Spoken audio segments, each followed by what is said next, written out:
Bismillahirrahmanirrahim. Assalamualaikum warahmatullahi wabarakatuh.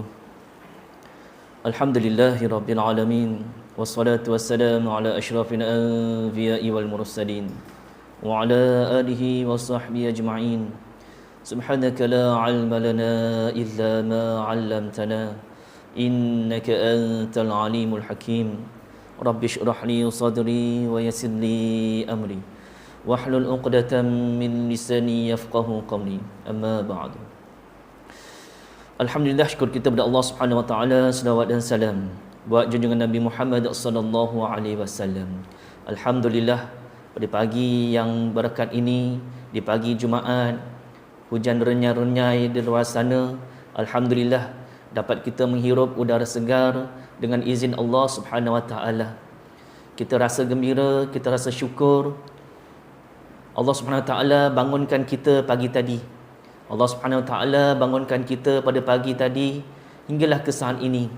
Yang telah kita lalui pada minggu lepas, yang telah kita lalui tahun-tahun lepas, bermakna hari ke hari, masa ke semasa, usia kita bertambah. Usia kita bertambah daripada jam ke jam, dari hari ke hari, dari minggu ke minggu, dari tahun ke tahun. Tahu-tahu sekarang ini kita sudah berada di usia ini. Ada yang sekarang ini dia dah 4, dah 10 tahun hidup kat dunia. Ada sekarang ini berusia 11 tahun, 12 tahun, dan sahabat-sahabat, warga guru sudah berada mencecah 30-an, 40-an, 50-an. Jadi anak-anak dan serta warga sekolah yang dirahmati Allah Subhanahu Wa Taala, apa yang perlu kita ambil ingat? Apa yang perlu kita ambil ingat pada masa-masa yang telah lalu dan masa-masa akan datang? Apabila kita mensyukuri hari demi hari Allah Subhanahu Wa Taala bangunkan kita. Apabila kita merasa syukur Allah Subhanahu Wa Taala bangunkan kita setiap hari. Setelah kita tidur malam, kita bangun pagi, kita rasa syukur. Bagaimanakah kita nak rasakan syukur itu? Apakah perkara yang perlu kita lakukan sebagai tanda kita syukur pada Allah Subhanahu Wa Taala? Setelah kita mengucapkan alhamdulillah, setelah kita berasa syukur dalam perasaan hati kita, solat 5 waktu sehari semalam yang wajib kepada kita, anak-anak serta warga sekolah. Kadang-kadang kita dilahirkan dalam keluarga yang alhamdulillah menjaga solat.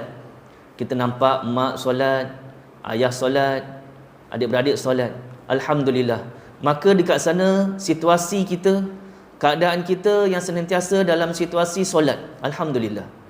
Cuba bayangkan kalau lahir-lahir tengok, na'udzubillah, ayah tak solat pula, ibu tak solat, abang tak solat, kakak tak solat.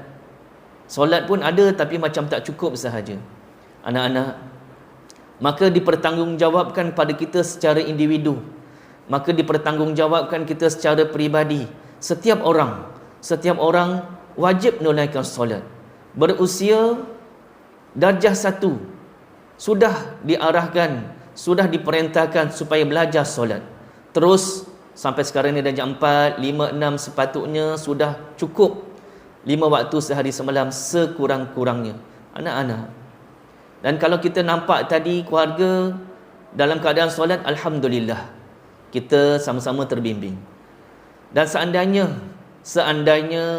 berada dalam situasi yang tak berapa sangat solatnya, maka kitalah yang memulakan, maka kitalah yang sebagai duta untuk mengajak diri kita sendiri dan ahli keluarga untuk solat. Sebab solat ini adalah perkara yang sangat menjadi tuntutan kepada kita. Apabila kita dilahirkan, apabila kita membesar, dan akhirnya seseorang itu akan meninggal dunia. Dan perkara yang utama sekali yang akan ditanya nanti, bagaimana solat kita? Bagaimana solat kita? Adakah kita yang mendirikan solat ataupun yang meninggalkan solat? Anak-anak dan semua yang mendengar, bahawa tuntutan solat ini adalah satu benda yang tidak luput. Yang tidak luput. Maksudnya apa? Sehari ke sehari yang telah kita lalui, kehidupan demi kehidupan yang telah lalu, tiba-tiba ada yang tertinggal. Maka yang tertinggal itu dia tidak luput, sehinggalah ia qada semula. Cuba bayangkan anak-anak, sekarang ni berada di darjah 6 kan, darjah 5, darjah 4, masih di peringkat awal lagi.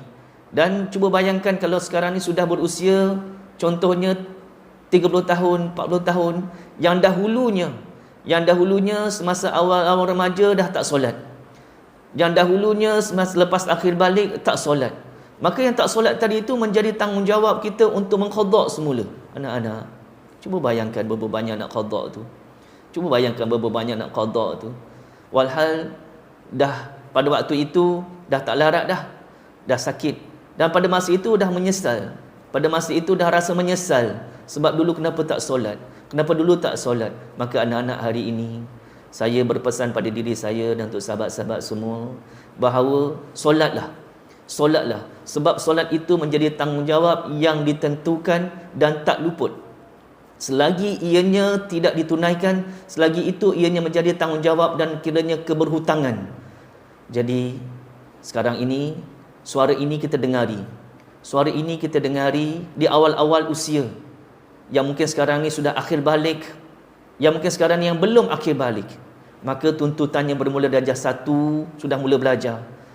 Darjah 2 sampailah seterusnya, supaya sebab sembahyang ini, solat ini adalah satu kewajipan yang berterusan.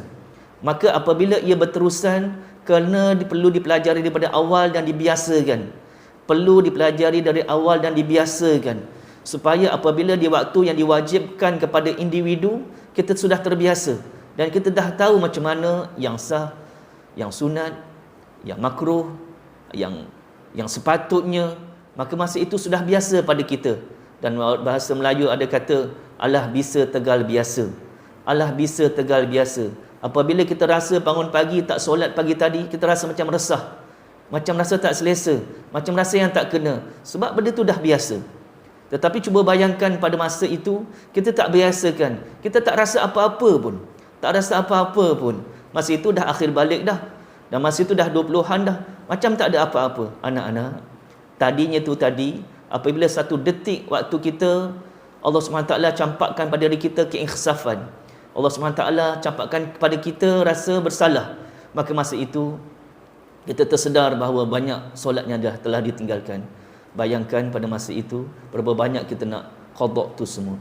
Jadi anak-anak dan semua warga yang mendengar bicara ini, muhasabah pada diri kita setakat mana dan semampu mana dan sebaik mana untuk kita memperbaiki mana yang sudah meningkatkan tahap kualiti solat, terus tingkatkan. Dan mungkin anak-anak yang masih mungkin belum cukup 5 waktu sehari semalam, lengkapkan, cukupkan. Tidak ada tertinggal walaupun satu waktu, sebab ianya akan menjadi tanggungjawab kepada kita. Jadi ringkas bicara pada pagi ini ialah, setelah kita mensyukuri, kita bangun setiap hari, Allah SWT bangunkan kita daripada hari ke hari, daripada minggu ke minggu, tahun ke tahun. Kita mensyukuri dengan cara kita melakukan ibadat solat.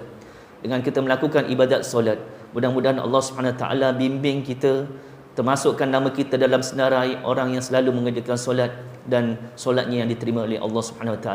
Anak-anak, pastikan diri dan pastikan ahli keluarga dalam keadaan yang senantiasa menunaikan solat di mana sahaja kita berada. Mudah-mudahan Allah SWT terima segala amal ibadat kita, insya-Allah. Jadi dalam masa yang terbatas ini, begitulah ruang waktunya, dan mudah-mudahan kita ambil ikhtibar dan mengambil pengajaran, lalu kita melaksanakan apa yang telah kita fahami, apa yang telah kita pelajari. Sekian untuk pagi ini. Assalamualaikum warahmatullahi wabarakatuh.